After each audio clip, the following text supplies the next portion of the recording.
Hello and welcome to Nocab Game Design. In the previous episode, I briefly mentioned that game designers should never put real traps in their games, but I never really justified that claim, nor offered any alternative techniques. Well, the devs of Valkyria Chronicles must have heard me, and they wanted to teach me a thing or two. In this episode, Squad 7 gets trapped, and I take this opportunity to discuss the do's and don'ts of player punishment. Let's talk traps. First, why? Why should game designers avoid traps? It seems like traps could improve gameplay. They add dramatic tension or a jump scare for an emotional pop. Certain genres use lots of traps, horror especially. Games like Dead Space and the Resident Evil series, for example, love to force the player to fall into some unexpected danger. But this is oftentimes narrative in nature, literally forcing the player into an uncomfortable situation. Souls-like games are another genre that use traps. I'm going to talk about them later. From Software, the developers of Dark Souls and other popular Souls-like games, break the rules here, which I guess is still an important lesson to learn. The rules of game design that I outline on this channel are more of a guidelines. In order to make a masterpiece, you sometimes have to break the rules, but first you have to know what the rules are. So, why no traps? Simply put, they're unfair. A real trap designed with the intention of suddenly and unexpectedly killing the player is not fun. Usually. Players will get upset with the game and might give up entirely, but this isn't to say that games shouldn't have traps. What I mean to say is that games shouldn't have real traps. Real traps are bad design. Usually. Again, Souls-like games play by their own rules and are fascinating from an academic perspective, but generally speaking, don't use real traps in your games. Maybe I should do a From Software game next. Let me know in the comments. Any suggestions for the next game in the Masterpiece series? So, what are the elements of a well-designed trap? Well, first off, give the player a bit of a warning. Notice, this level starts off unusually easy and calm, where approaching the end game and a level with only a handful of enemies stands out and feels odd. Additionally, this map is huge compared to the mission profile. There's all this extra, seemingly unused space to the north and southeast. At this point in the game, the player is quite experienced, and this level design should be setting off alarm bells. Something feels off about this level. The player has been warned.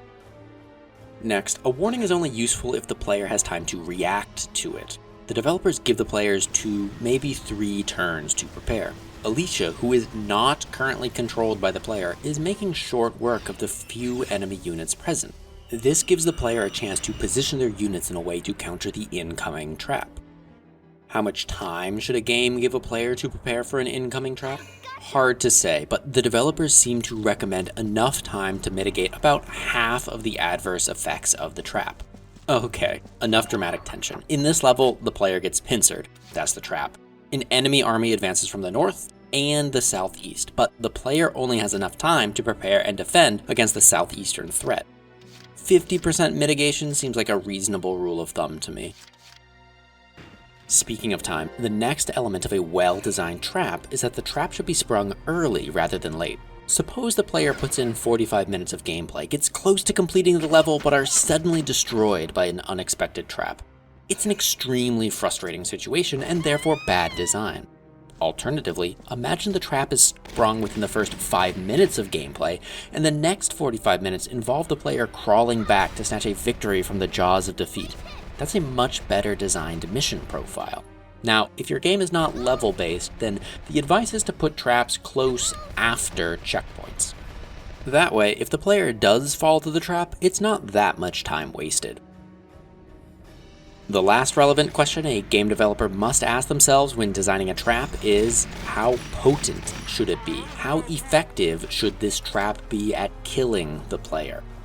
And the answer is, as it usually is, that it depends. Some traps are just minor annoyances, while others are major dangers, but generally, no single trap should cause the player to lose. Maybe a major trap would take away a big chunk of the player's resources, like health or items or time, but never cause the player to lose.